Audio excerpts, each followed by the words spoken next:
my dear little musicians, I'm Miss Moonlight. So today we are gonna celebrate a birthday of someone who's very special. Let's see who's that. Oh, he's known as Shakespeare of music. Do you know his name? Yes, Ludwig van Beethoven, you're right. So let's get to know about him more. He was born a very long time ago in 1770, a day like this, in a town called Bonn, in Germany. Beethoven's dad was his very first music teacher. He wanted little Ludwig to become a great musician. So poor Beethoven had to practice piano even when he was sleepy at night. But you know what? Beethoven loved music so much that he started making up his own melodies when he was still a kid. He was already a little composer in the making. When Beethoven was just 17 years old, he traveled to a big city called Vienna in Austria to learn more about writing music. He dreamed of becoming an even better composer. But soon something sad happened. His mother passed away, and Beethoven had to go back home to take care of his little brothers. Even though life was hard, Beethoven never gave up on his dream. He kept practicing, studying, and believing in his music. When Beethoven turned 22, he moved back to Vienna, and this time he stayed there forever. He learned from a very famous composer named Joseph Haydn, kind of like having a music superhero as your teacher. You can comment your favorite music teacher's name under this. And guess what? He even played music for Mozart before Mozart died.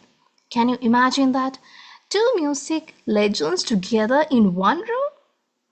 Mozart is said to have told people, keep an eye on that young man. Someday he'll give the world something to talk about.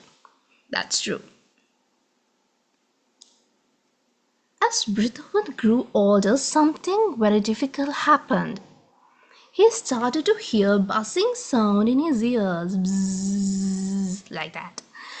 Little by little, he began to lose his hearing. At first, he tried to keep it as a secret, but soon he couldn't hear anything at all, not even his own piano. Do you think did he stop making music? No way.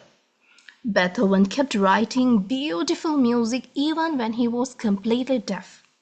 He learned to read lips and asked people to write in the notebooks so he could understand them. He didn't let anything stop him, not even losing his hearing. A long time ago, doctors didn't know how to fix hearing loss. So they tried some very strange things on poor Beethoven. One doctor put warm milk and crushed nuts into his ears and rubbed his arm with burning ointment until blisters pop out. Ugh. They thought it would help his hearing, but it didn't. Medicine back then was very difficult from today. Beethoven had to be super brave through it all. Even though Beethoven couldn't hear, he never stopped making music. He could still hear every note inside his mind, like a magical music memory. He didn't need his ears anymore. He could feel the music in his heart. And guess what? Some of his greatest masterpieces were written during this time. Like his Ninth Symphony, the one with the famous Ode to Joy. Since he couldn't hear the noisy world around him, he could focus deeply, living in his own peaceful musical world. Beethoven was a genius, but he also had big feelings. Sometimes he got angry or frustrated when people didn't play his music exactly how he imagined it. He couldn't be impatient and he liked things just right. But those stormy feelings helped him write powerful music full of emotion. He turned sadness, anger, and loneliness into beautiful sounds that still touch our hearts today.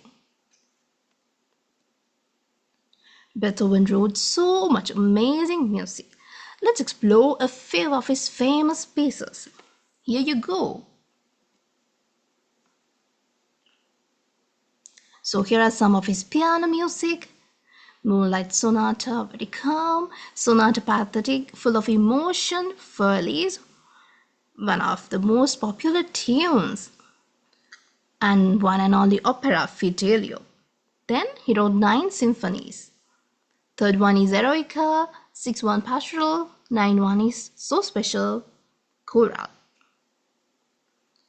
He wrote 32 piano sonatas as well.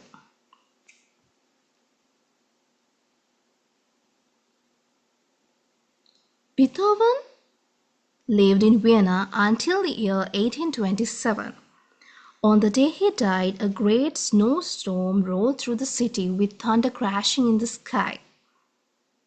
The story said Beethoven raised his fist towards the storm as if saying goodbye to the world. Then he passed away. More than 50,000 people came to his funeral. He was loved, admired, and respected all around the world. Even though Beethoven is gone, his music still lives on forever in our hearts and in every concert hall. So, again and again, let's say happy birthday to this great composer. So, if you like to learn more about this composer, the next thing is very especially for you. Let's see. If you want to learn even more about Beethoven, here are some fun books and movies to enjoy. So, here are the books. Beethoven Lives Upstairs, Beethoven for Kids. Who was Beethoven? Then, if you're a movie lover, these films are for you.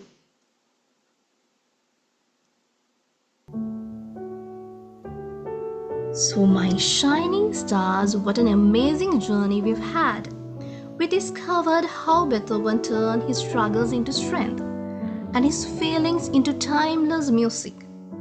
He taught us that no matter what challenges we face, we can still create something beautiful if we never give up. So, the next time you hear a beautiful tune, think of Beethoven. And remember, you can make magic through music too. Keep shining, keep learning, and let music light up your heart. Bye bye.